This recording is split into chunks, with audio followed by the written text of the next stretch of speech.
So yeah, this is my side of this journey, as he calls it, that's been going on for 10 years, although the actual journey has been going on for 50 years. We'll be married 50 years next year. 60 years. Sorry, 60 years next year. So it's finally gone quiet. So now I can say about the scan results. I didn't want to go too technical because you're all in the building and not in the nursing side of this. But the actual thing is that I'm now the first person. There was only 3 of us, and the other 2 have died, and this was immunotherapy came on the scene, and which you now hear of because immunotherapy is doing really, really well out there on all sorts of cancers, because they tested it on 28 cancers at the time. And although this has grown back, and they've lucky enough I had it that it was written I could have it the drug for another year. What surprised them was that they thought that the drug would have it would have a memory, and so if the cancer cells came back in again, it would go in and kill it. But I've proved them wrong, which is what I'm doing all the time. I keep asking questions and they keep saying, don't ask us the questions, we're waiting for you to tell us. So I'm now the first person in the world to re-challenge the drug, which it worked for 4 infusions and I had 14% shrinkage, and then the cancer gets crafty and it hides or it turns itself, and everything changes and it still carries on growing. So the latest scan I've had, and I had the results on Monday, is that it's still growing, only a little bit, but it's growing. The cells are beginning to multiply. So they had done a biop and they've looked at my DNA and they've matched that DNA up to another drug, which is actually out there for ordinary cancers, sorting out ordinary cancers, and isn't for mesothelioma. So they're going to try it on me because it does match my DNA. So that's my next step, and that's where I am today, waiting to see for the next scan. If it's still growing, then I will go into this. And it's a highly intensive thing that they're putting it with Pembro, which is Keytruda. That's the name that everyone knows, Keytruda. And they're going to put it with that, but in actual fact I go 3 times a week. He's saying 4 times, but I say 3. I'm sure I have 3. If every 3 weeks I've got to go in for 4 days, and they've gone for this drug, this new drug that they inject into you rather than give it in the infusion. So we'll see. All I can do is keep going and keep hoping, because then I can be here talking to you still. So this was it. You know, I've had a normal life. No thought about asbestos. Although my dad he couldn't breathe. He worked in the dockyard. He was in submarines and he couldn't breathe, and he did die eventually of what everyone said was asbestosis, but in actual fact we think it's a mesothelioma because the symptoms he had, I've got. So this is my scan. This is actually my scan, and although that's the heart there, it filled up with fluid, and they drained off 7 litres of fluid and then another 2 litres. So that's what happens, your lung collapses, and that's why you can't breathe. And in 2014 I started this new trial, and the lovely staff down there, they're just brilliant. But then I found that all lung cancers, and the nurses are just wonderful, and you get treated, because you're on a trial, you're monitored better. So I like being on a trial because I feel I'm really looked after. I come out here, like Ray now has got lymphoma, and I find that the difference in the treatment he's getting to what I get on trials is far better. So I always say go for trials if you do get in the same, well, I hope you never do. And so they brought out this new vein finder, which is brilliant. And so I'm, because what I had sepsis from the PICC line. And so they had to cure this sepsis up, and that's why right at the end I'm not in the last report with Merck about because I missed it, and so but I should be there as complete response, and I'm not. I'm listed as I don't know what it is, just just ongoing, wasn't it? Yeah, and I should be there as complete response, because my original mesothelioma is lying there and it's in complete response. It's just this new growth. So somewhere the asbestos keeps growing in different parts of your body, and the cancer just is crafty, really. So I've started running the Meso Warriors on Facebook, but the times that I have to light that candle, it's devastating. I've lit it about sort of 7 times in the last few weeks. Winter, they sort of get an infection, we get our coughs and colds, and they get their pneumonias, and they go far quicker. Although we've just lost a darling doctor. She is the doctor of HIV, and 44 years old with 2 little kiddies. She's gone, just like that. On Saturday she was messaging me, Sunday she goes into the hospice, and Monday she's dead. You know, so it's so awful. It's just, and it's so preventable, because asbestos is a preventable disease. So sometimes a video comes along and it says it all.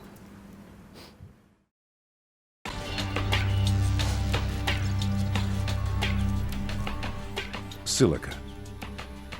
It's one of the most common substances on Earth. It can be found in materials like sand and rock, and building products like concrete and brick.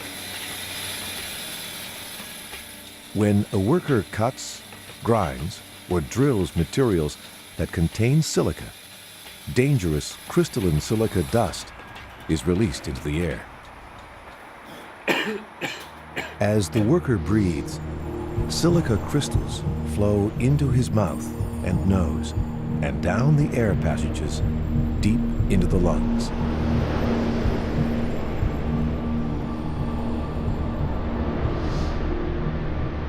The tiny crystals enter the small, fragile air sacs, where oxygen is absorbed into the blood. Immune system cells, called macrophages, engulf and try to dissolve the crystals, but they are unable to. Over time, more and more crystals build up inside the macrophage cells. The macrophages carry the silica into the walls of the lung, where they die. Scar tissue forms around the dead cells and spreads as more cells die. This damage can continue even after the exposure to silica stops. Eventually, so much scar tissue forms that the lungs can no longer function. I'm not here to scare you. I'm here to say, look after your lungs, protect yourselves, you know, because it's not just asbestos, it's dust, silica, and you know, and even right down to nanotubes even now. But you can protect yourselves. Get your face masks. See, because it's dust is everywhere. So get your face mask and be face fit tested, and look after those lungs. And if you've got a beard, shave it. You lose your, you lose it there, don't you? You lose the seal, yeah. So look, I mean, they do such stupid things. They take things off and they go to sleep in an enclosure. I get these photos from young lads that are in my asbestos group on Facebook, and they'd be sacked if they showed some of these photos. So I say, send it to me, I'll show them, because I use it and educate them. I want to educate people. And this is the worst one, is demolition time. I'm trying to get crowd control taken care of. I think that, yeah.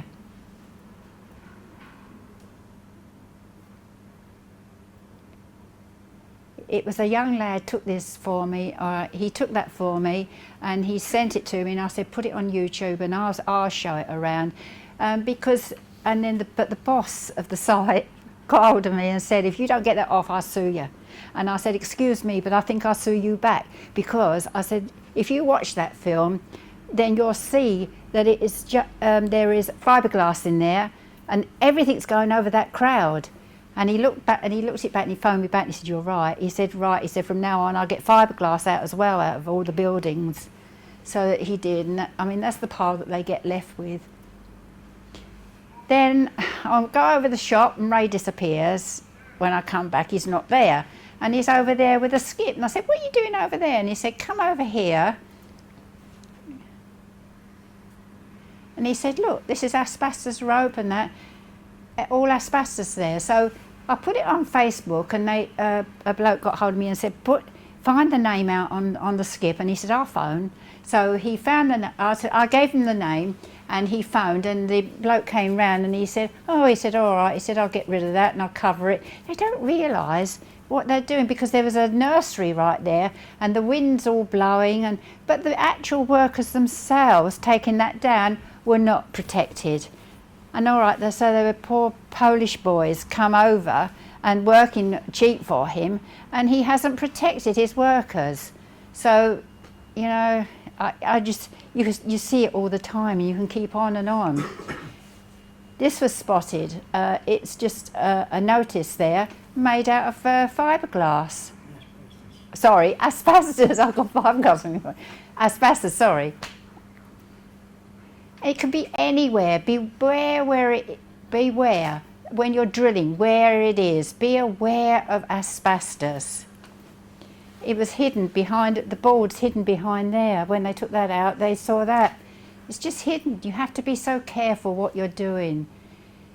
And that's the size of the asbestos fibres. 20,000 in that little dot there on a penny. Where's, you know. And this is one that we see on Facebook a lot. But that man, there he is. He just needs educating. He wants a mask on. He needs educating. Education. And then when they dump it in the countryside, and they even leave it on the trolley that they took it out there, you know, and they did that into a telephone box that was sent to me. Why dump it into a telephone box? What's in their mind? And this is on our site, and they've laying new pathways and that. And there he is grinding it, all that dust. Ray goes out and takes a photo, and he said, what are you taking that photo for? And Ray said, "Well, we travel the country teaching people to wear masks." He said, "And you're here behind us doing that, and you haven't told anyone to close their windows." And, well, all right, they don't talk to us now, but they wear masks. You go on to that. Go on, because that shows him. And, you know, they're just dumping asbestos anywhere. They're just not caring enough. So I went to Brunel University, and they've got this telescope or microscope down there, and they analyse asbestos as well. But they wanted me to help out with how to do lessons on asbestos within the college and the university. So we helped them do that, put together lessons and all that, so they can learn all about the asbestos. But it used to be anywhere, all around generators and boilers. Even a car. Why would you make an asbestos car? And sort of we have to worry about all protection all the time in those days, but they never did. And so there's so many people suffering with mesothelioma now. And get a bit of board left over, what do? You make a bathroom cabinet. So all that, they've knocked it and donked it over the years. Don't care. They've found these tiles. They're there in the shop. Asbestos. Flower plant pots used to be made out of it, where they stuck them on the windowsills. And this is a school. They went into a school, and there it is, stuck in a cupboard. And now we've got talcum powder. We're realising talcum powder has asbestos in, because while you're mining talcum powder, you've got a seam of asbestos, and they haven't cared about separating it out. Now, eBay is a nasty place where you can buy it still, and they bought the mask, and then he looks through he had the filter looked at, and there it is, full of asbestos. So the children go to museums, they try on the masks out there, don't they, or the wartime lessons, and asbestos. It can be anywhere in the house, so be careful. I still say that houses should be surveyed, they need a survey, even if it was just at the point of sale, so that you knew exactly where all your asbestos is. Then it's up to you whether you leave it in there or paid and have it taken out. We send our ships to be broken up. Poor people out there in India or Pakistan, they're breaking up the ships and they're not protected. Oh, well, that's what they call me, a missile warrior. Okay. Now, I see myself like that, right? But the industry sees me like that. So, in reality, it used to be mattresses made out of it. This is how they used to work. It was just no protection, just everywhere. Windowsills, they found it on a windowsill. That photo was sent to me. And the museums held these things. They've got asbestos in, but if people pick them up and start looking at them, you know, they'd be disturbing the asbestos. When the Blitz, you don't realise when you see all the bombing and all that, how that created the asbestos, because they then put them into houses that were built of it.